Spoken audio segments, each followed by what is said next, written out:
Bonjour à tous. Vous préparez le bac de français et on vous fait souvent le même reproche dans vos commentaires. Vous trouvez souvent dans la marge des remarques du style trop de paraphrases ou analyse superficielle du texte et vous vous demandez comment faire pour vous améliorer. Eh bien, il existe des outils merveilleux qui vont vous permettre de briller dans vos commentaires. Les procédés littéraires. Dans cette vidéo, nous allons passer en revue les principaux procédés que vous devez absolument connaître pour réussir votre épreuve de français. Je vais les définir, les classer pour vous simplifier la tâche et vous donner des exemples concrets. Qu'est-ce qu'un procédé littéraire? C'est un outil, une technique qu'un auteur utilise pour rendre son texte vivant, expressif et lui donner du relief. Ces procédés permettent d'éveiller des émotions, de donner un rythme particulier à l'écriture ou de créer un effet particulier. Ils sont essentiels pour comprendre et analyser la profondeur d'un texte. Vous aurez de nombreux avantages à utiliser des procédés dans vos commentaires. Tout d'abord, vous pourrez montrer à votre examinateur ou à votre correcteur vos connaissances et votre maîtrise des outils littéraires. Ensuite, le repérage des procédés vous aidera à éviter votre pire ennemi lorsque vous commentez un texte, la paraphrase. Enfin, prendre appui sur eux vous permettra de construire des analyses plus approfondies et plus intéressantes. Comme les procédés sont très nombreux, je vous propose de commencer par les classer en 4 catégories pour y voir plus clair. Imaginez que votre boîte à outils de commentaires comporte 4 compartiments. Dans le premier, vous trouverez les procédés spécifiques à un genre littéraire, comme le récit, le théâtre, la poésie ou encore l'argumentation. Dans le second, apparaîtront les procédés lexicaux, c'est-à-dire ceux qui se rapportent au vocabulaire choisi par l'auteur. Dans le troisième compartiment, il y aura les procédés grammaticaux. Et enfin, dans le dernier, vous rangerez tous les procédés stylistiques, comme les figures de style par exemple. Commençons par le premier compartiment. Chaque genre littéraire possède ses procédés propres, qui correspondent à ses règles de construction et à ses fonctions. En poésie, on prêtera particulièrement attention à la versification, comme l'emploi des rimes, des vers, des rythmes, les alexandrins ou les octosyllabes, et le travail sur la musicalité. Au théâtre, vous vous intéresserez au type de répliques utilisées, comme les monologues, les apartés ou les tirades. Vous analyserez aussi les didascalies, qui participent à la mise en scène ou révèlent l'intériorité des personnages.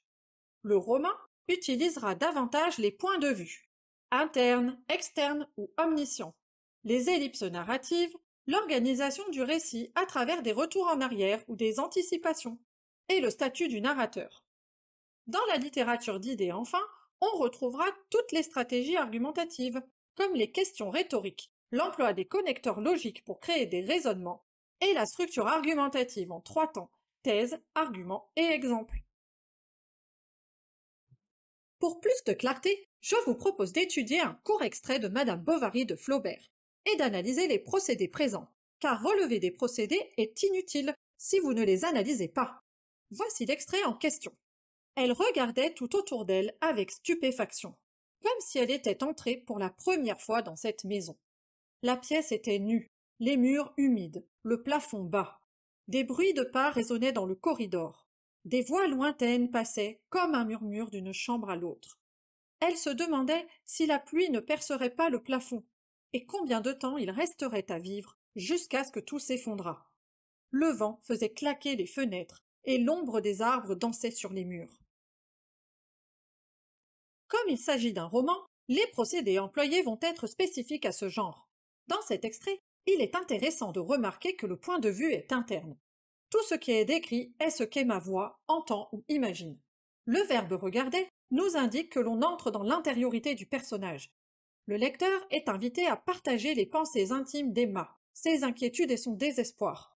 Comme dans la phrase, elle se demandait si la pluie ne percerait pas le plafond, et combien de temps il resterait à vivre jusqu'à ce que tout s'effondrât. Passons maintenant au deuxième compartiment.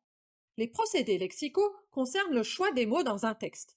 Ils relèvent de la manière dont l'auteur utilise le vocabulaire pour transmettre des émotions, créer des images ou suggérer des idées. Le plus simple est de commencer par chercher des champs lexicaux, c'est-à-dire des ensembles de mots liés à un même thème ou à une même idée. Les termes amélioratifs ou péjoratifs permettent également de porter un jugement, une appréciation sur ce que le personnage voit ou ressent. Le jeu sur le sens des mots, comme les connotations ou la polysémie, est aussi très important. Enfin, il faut analyser le choix des mots en fonction du niveau de langue, familier, courant ou soutenu. Dans notre texte, les mots nu, humide, bas, pluie et s'effondra appartiennent au même champ lexical, celui de la dégradation et de l'abandon. Ils contribuent à peindre une atmosphère oppressante et lourde. Par ailleurs, les mots humide, bas et nu ont un sens négatif, voire péjoratif. Ce choix lexical contribue à peindre une image sombre et désolée de l'environnement d'Emma. Ces connotations péjoratives reflètent son état mental.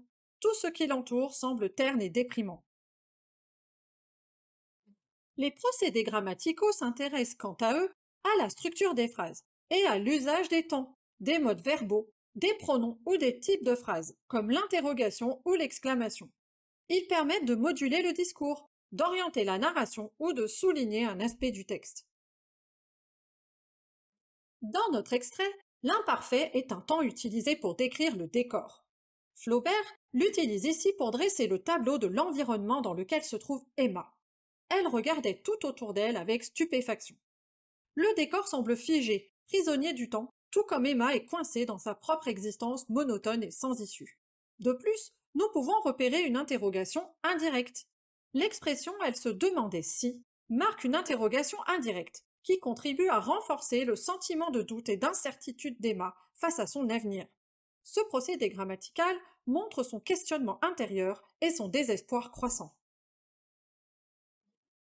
Enfin, entrons dans le dernier compartiment. Les procédés stylistiques concernent la manière d'écrire, le style propre à l'auteur ou à une œuvre. Ils jouent sur le rythme, les sonorités, les répétitions et bien entendu sur les fameuses figures de style pour produire des effets esthétiques et émotionnels.